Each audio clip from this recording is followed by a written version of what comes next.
If there's one thing warlocks, witches, and millennial women have in common, it's they all love a good ritual. Some perform rituals to obtain knowledge from beyond the mortal realm, or to commune with ancient spirits, or perhaps to bargain with terrifying demons.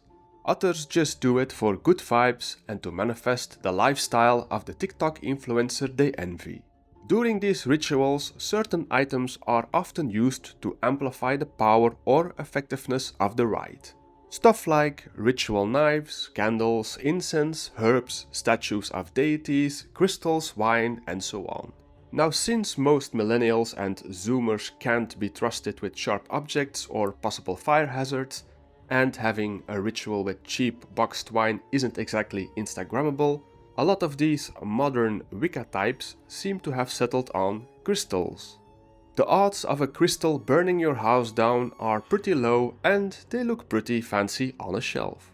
But aesthetics aside, what makes these chunks of ordered, repeating atom patterns so enticing to modern-day spiritual practitioners? Apparently, it's all about the vibrations. The idea is that these crystals give off some type of vibrations that interact with the energy field of the human body.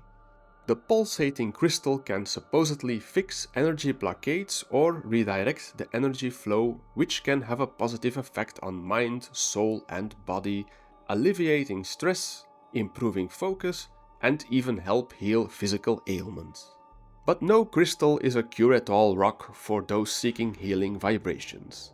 Different types of crystals are believed to have specific healing properties. For example, jade is commonly connected to energies like harmony, luck, and prosperity, while garnet is associated with passion, devotion, and communication. There seems to be a crystal for every specific emotion and ailment out there. So if you're a sickly, emotionally unstable person, prepare to turn your living room into a rock quarry. That said, while it is scientifically proven that crystals do vibrate, since, well, all matter we know is built out of atoms, which move and vibrate, the notion that the vibrations emitting from these rocks have some mythical spiritual power to heal is very much scientifically unproven. But hey, I'm just a guy that makes videos about trickster spirits and elusive lake monsters. I'll let you have your fancy, sparkly healing crystals. Who am I to rain down on your parade? Will I still poke fun at it though? Yes. Yes, I will.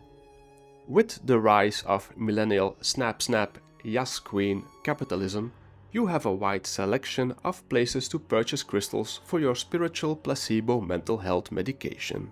From New Age shops, wellness stores, meditation boutiques, alternative health stores, to mineral shops, artisan markets, and of course online shops. Honestly, a lot of these places sound like prime gathering spots for people that scream on Twitter over the most basic first world problems. Now you would think this whole crystal thing is pretty simple pseudo-science shenanigans, comprised of a bunch of hippies and goofy millennials sitting down among some sparkly rocks, absorbing imaginary vibrations of joy. And you would be right. But it goes way deeper if we delve into the lore. You see, they have classes. Like actual fantasy RPG classes.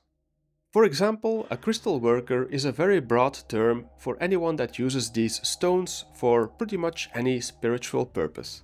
A crystal witch, which is probably the most well-known class in this crystal coven, I guess, is a witch that uses crystals as a focus for the usual witchy stuff like potion brewing and spells.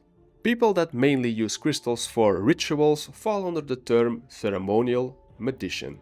Those with healing hands, or healing vibrations in this case, would be a crystal healer or crystal therapist, whom can balance chakras, remove energy blockades, and promote well-being by placing the magical rocks around the body.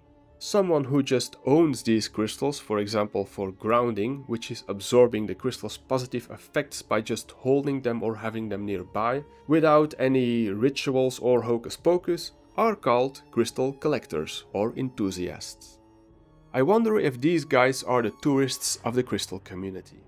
Some important activities to optimize your crystals are things like programming, which is setting a specific intention into a stone, and charging, which, like the name would imply, is charging your crystal, because just like your TV remote, sometimes it needs a new battery. Of course you can't just shove an actual battery in there, nor are crystals charged by consuming human souls, as cool as that would be. There's different ways of charging a crystal depending on what type of crystal you're working with. Some charge with moonlight or sunlight, others might need a more extensive procedure, like a temporary burial in the earth, a cleansing with smoke from herbs, charging with different sound vibrations, or just a good wash with some water. There's a lot more to the terminology of things you can do with these sparkly bits of rock, but you get the gist of it.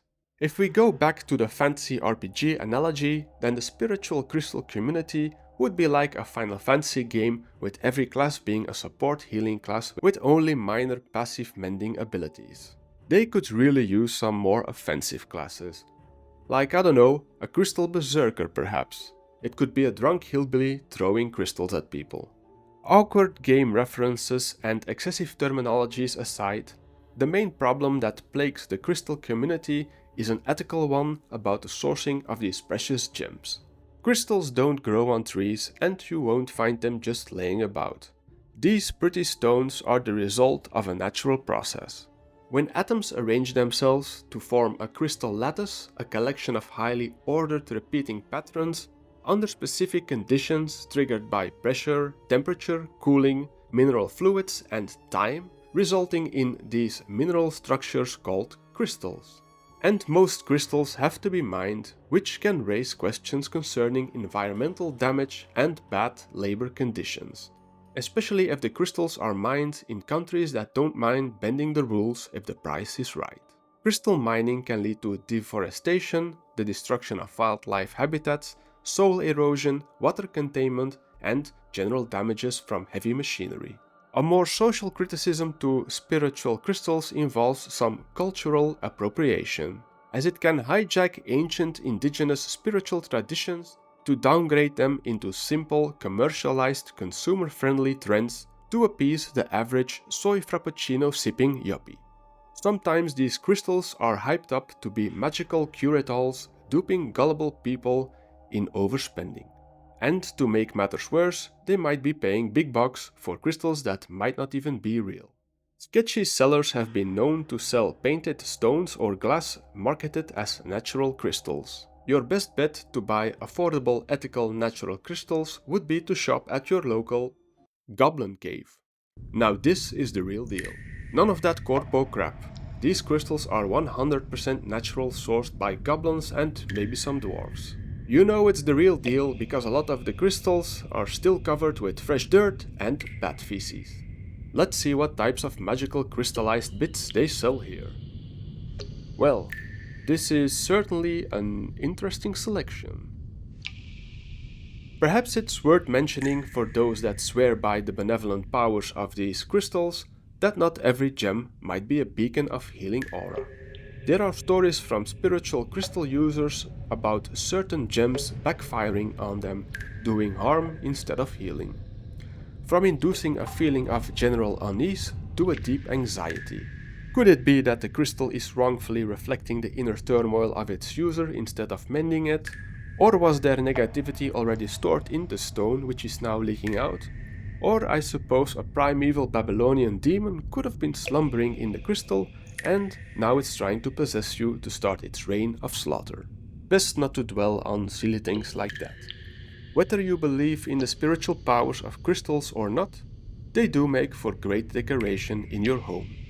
And the big ones are also handy to bash in the face of a home invader.